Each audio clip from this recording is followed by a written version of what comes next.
नमस्कार, मैं हूं पवन त्यागी। राहुल गांधी को 2 साल की सजा हुई है मोदी सरनेम को लेकर जो उन्होंने अपशब्द बोले थे।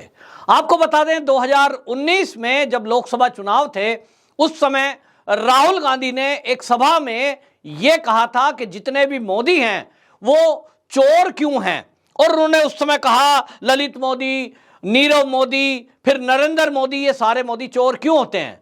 इसको लेकर के गुजरात के सूरत में एक जो वकील हैं जिनका भी सरनेम मोदी था, पूर्णेश मोदी, उन्होंने इस बात को लेकर के एफआईआर दर्ज कराई और उनका ऑब्जेक्शन यह था कि आप किसी कम्युनिटी को, पूरी कम्युनिटी को चोर कैसे कह सकते हैं।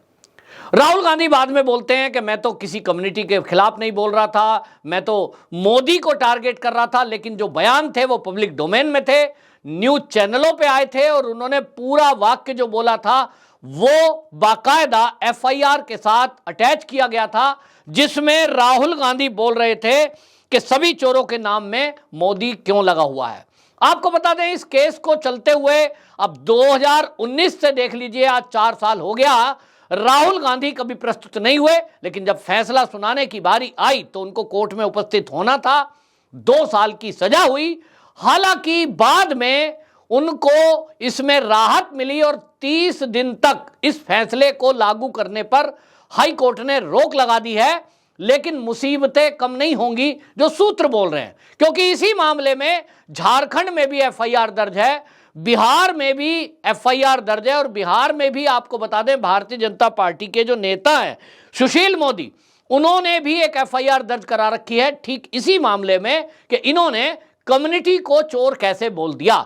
तो भले ही इनको जमानत मिल गई है, लेकिन अभी झारखंड और बिहार में जो एफआईआर दर्ज हैं उस पर फैसला आना बाकी है। और अगर सारे कानून के जानकारों की बात करें तो लोग कहते हैं कि देखिए इस मामले में कानून खुद, ये कांग्रेस के टाइम में ये था कि जब ये कानून में परिवर्तन करने के बात चली थी और ये कहा गया था कि भाई इसको 2 साल से बढ़ाकर 5 साल कर देते हैं, क्योंकि 2 साल की सजा कभी भी कोर्ट में किसी केस में भूल गई तो इसको लेकर के लोकसभा या विधानसभा की सदस्यता भी रद्द हो सकती है, ऐसा कानून था। इसको लेकर जब कांग्रेस की, यूपीए की सरकार थी, उस समय कैबिनेट ने प्रस्ताव पास किया था कि भाई इसमें हम ऐसा चेंज कर देते हैं कि 2 के बजाय 5 साल की सजा यदि किसी लोकसभा मेंबर को होगी, राज्यसभा मेंबर को होगी या विधानसभा के सदस्य को होगी तो 5 साल करेंगे 2 के बजाय। आपको याद होगा राहुल गांधी ने अपने ही सरकार में, अपनी ही कैबिनेट के किए गए उस फैसले को बाकायदा प्रेस कॉन्फ्रेंस में फाड़ के फेंक दिया था। राहुल गांधी को शायद ये घमंड था कि सत्ता में तो हम ही हैं और आगे भी हम ही रहेंगे, और इनको लगता था कि जो हमारे विरोधी हैं, खासतौर पे भारतीय जनता पार्टी, इनको लगता था कि भारतीय जनता पार्टी के नेताओं पर हम केस करेंगे और 2 साल की सजा में किसी ना किसी मामले में उनको फंसा देंगे। तो सदस्यता रद्द किसकी करेंगे? भाजपा वालों की। हम तो सत्ता में है ही हैं, कोर्ट कचहरी में हमारी ही चलती है, हमारे पास तो बड़े बड़े वकील हैं। लेकिन समय का पहिया घूमा, समय परिवर्तन हुआ और आज हालत यह है कि कांग्रेस के कई राज्यसभा, लोकसभा और विधानसभा के सदस्य इस मामले में फंसते दिखाई दे रहे हैं। अभी आप देख लीजिए, हाल ही में उत्तर प्रदेश में जो रामपुर विधानसभा से चुनाव लड़ते थे वो आजम खान और उनका बेटा अब्दुल्ला खान, उनकी राज्य विधानसभा की सदस्यता इसी कानून के तहत उनकी सदस्यता गई, उनको भी वहां 2 साल से अधिक की सजा मिली थी। और यह भी अब होने वाला है कि सोनिया गांधी, राहुल गांधी, ये दोनों जमानत पर हैं। यह मामला तो अलग है, लेकिन इस मामले को अलग भी रख दें तो इसके अलावा जो नेशनल हेराल्ड वाला मामला है उसमें भी 5,000 करोड़ का घोटाला हुआ, राहुल गांधी उसमें भी जमानत पर है, अभी फैसला आना बाकी है। इसी तरह आम आदमी पार्टी के कई विधायक और सांसद के ऊपर भी केस है, जिनके ऊपर जब ये केस दर्ज होंगे और जांच आगे बढ़ेंगी, अभी नाम केवल सामने आया है, जांच होना और फैसला होना अभी बाकी है। तो कहा यह जा रहा है कि विपक्षी पार्टियों का एक बड़ी मंडली, इनकी सदस्यता रद्द हो जाएगी और ये जो 2024 में खुद को प्रधानमंत्री का फेस बनकर मोदी जी का मुकाबला करने का सपना देख रहे हैं, इनका तो सपना सपना ही रह जाएगा। इसमें बड़ी लंबी लिस्ट है। आप देखें कि इसमें बिहार से जो तेजस्वी यादव हैं वो सोच रहे हैं कि भाई मैं प्रधानमंत्री का फेस बन जाऊं, क्योंकि हमारी पार्टी तो बड़ी है। लेकिन उनके ऊपर आईआरसीटीसी घोटाला चल रहा है, उसमें वो अभी आरोपी हैं। हालांकि मैंने जैसा कहा अभी फैसला आना बाकी है। इसी तरह टीएमसी के कई लीडर हैं, साउथ का ग्रुप शराब घोटाले में फंसा हुआ है। इसी तरह आम आदमी पार्टी के कुछ नेताओं के ऊपर अभी तलवार लटकी हुई है कि उनका भी शराब घोटाला या जासूसी कांड या बाकी चीजों में नाम आ सकता है। अब इस सब को लेकर आप देख रहे हैं, इसीलिए सारा विपक्ष बौखलाया हुआ है और एक सुर में सब ये बोल रहे हैं कि न्यायपालिका को कुचला गया है, न्यायपालिका तो मोदी के दबाव में काम कर रही है। राहुल गांधी तो कैम्ब्रिज में जाकर ये कह रहे थे कि यहां तो सब आरएसएस के लोगों ने कब्जा कर लिया है। यानी पहले से भूमिका बना रहे थे कि यदि इनको सजा मिली और ये जेल गए और इनकी सदस्यता रद्द हुई तो ये कहेंगे देखो हम तो पहले ही कह रहे थे, ये तो मोदी जी के दबाव में फैसला आया है। मतलब अब ये कहना चाहते हैं कि जो न्यायपालिका है वो भी मोदी के दबाव में काम कर रही है। तो लोग मजाक उड़ा रहे हैं, बल्कि लोग सवाल भी पूछ रहे हैं।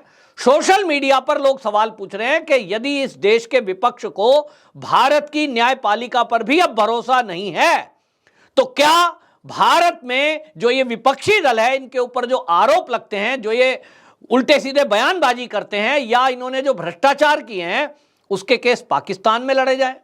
इनकी मंशा क्या है? भारत की कोर्ट तो मोदी के दबाव में है, भारत के सभी न्यायपालिका में आरएसएस का कब्जा हो गया है, ऐसा राहुल गांधी कह रहे हैं। तो राहुल गांधी जी, आपसे पूछना चाहता हूं कि आपके भ्रष्टाचार के मामले या आम आदमी पार्टी के जो नेता जेल के अंदर बंद है उनके भ्रष्टाचार के मामले, लालू प्रसाद जी और उनका परिवार जिन मामलों में फंसा हुआ है उनके मामले क्या लंदन में सुने जाएं? भारत की न्यायपालिका तो आपने कह दिया आरएसएस का कब्जा है, ईडी आरएसएस की है, सीबीआई पे आरएसएस वालों का कब्जा है। इसका मतलब आपको भारत की किसी भी संवैधानिक संस्था पर विश्वास नहीं है। और यह पहली बार नहीं है कि किन्हीं लोगों को भारत पे विश्वास नहीं है लेकिन वो विदेशों पर विश्वास करते हैं। यानी जो बाहर से आ रहे हैं, जो आक्रमणकारी के रूप में आए, जो भारत को लूटने आए, ऐसे लोगों पर आप विश्वास करेंगे? और इसीलिए आपको बता दूं, ये मीर जाफर शब्द जो कहा गया था संबित पात्रा के द्वारा प्रेस कॉन्फ्रेंस में, राहुल गांधी को बोला था ना, वो इसीलिए कहा था कि मीर जाफर ही एक व्यक्ति ऐसा था जो अंग्रेजों से कह रहा था आप मेरी मदद करो लेकिन मुझे आप बंगाल का नवाब बना देना तो मैं आपकी हेल्प करूंगा, अपनी सेना के विरोध विद्रोह कर दूंगा। ये जो सोच है ये बहुत खतरनाक है। और राहुल गांधी जिस तरह से अब बयानबाजी कर रहे हैं, कांग्रेसी उनको बचाने की कोशिश कर रहे हैं। आप ये सोचिए कि किस तरह की जुबानी जंग ये चल रही है। मतलब अभी आपने मोदी को चोर कहा, आज आप कह रहे हो साहब मुझे तो याद ही नहीं है, आप कह रहे हो साहब मैंने तो कम्युनिटी को, अरे भाई और इससे ज्यादा आप क्या कहेंगे? अगर आप इंडिविजुअली किसी को कहना चाह रहे थे या देश के प्रधानमंत्री को आप कहना चाह रहे थे तो मौत का सौदागर कहा गया, नीच कहा गया, उनको क्या क्या नहीं कहा गया। और अभी तो एक पार्टी के जो मुखिया हैं अरविंद केजरीवाल, वो तो ये कहते हैं कि मोदी को तो अकल ही नहीं है, पढ़े लिखे नहीं है, पढ़े लिखे होते तो ऐसा ऐसा करते। मतलब आप अगर थोड़ा बहुत पढ़ लिख गए तो आप अपनी पढ़ाई और डिग्रियों का बखान करेंगे, आपके दिल में जो आएगा आप देश के प्रधानमंत्री को कहेंगे। और इसीलिए जब ज्यादा बोलते हैं ना तो दिमाग नहीं लगाते कि बोल क्या रहे हैं, बोलने के बाद ये सोचते भी नहीं है। और राहुल गांधी को तो खास तौर पे ये घमंड है कि जो न्यायपालिका है देश की, इनके पास बड़े बड़े वकील हैं, इनको लगता है कि न्यायपालिका में इनकी इतनी पैठ है कि इनको तो कोई जेल में भेजने की सोच ही नहीं सकता। तो राहुल गांधी जी, आपका ये घमंड टूटना चाहिए। पूरे देश के लोग ये कह रहे हैं कि देखिए जिस तरह से इनको तत्काल राहत मिली है, इस पर भी लोग ऑब्जेक्शन उठा रहे हैं कि एक तरफ सजा बोली, दूसरी तरफ इनको 30 दिन तक राहत मिल गई। लेकिन निश्चित जानिए कि जिस तरह की बदजुबानी राहुल गांधी लगातार करते रहते हैं, जिस तरह से देश का अपमान उन्होंने विदेश की धरती पर किया है, जिस तरह से देश की संसद के अंदर उन्होंने मोदी पर प्रहार किया है, एक ना एक केस में उनकी लोकसभा की सदस्यता जाना तय है। और जो विदेश की धरती पर वो देश का अपमान करके आए हैं और जिसको वो ये कह रहे हैं हमने तो सरकार की नीतियों पर सवाल उठाए थे, देश को अपमानित नहीं किया। मोदी पर सवाल उठाना, बीजेपी सरकार पर सवाल उठाना, वो देश पर सवाल उठाना नहीं है।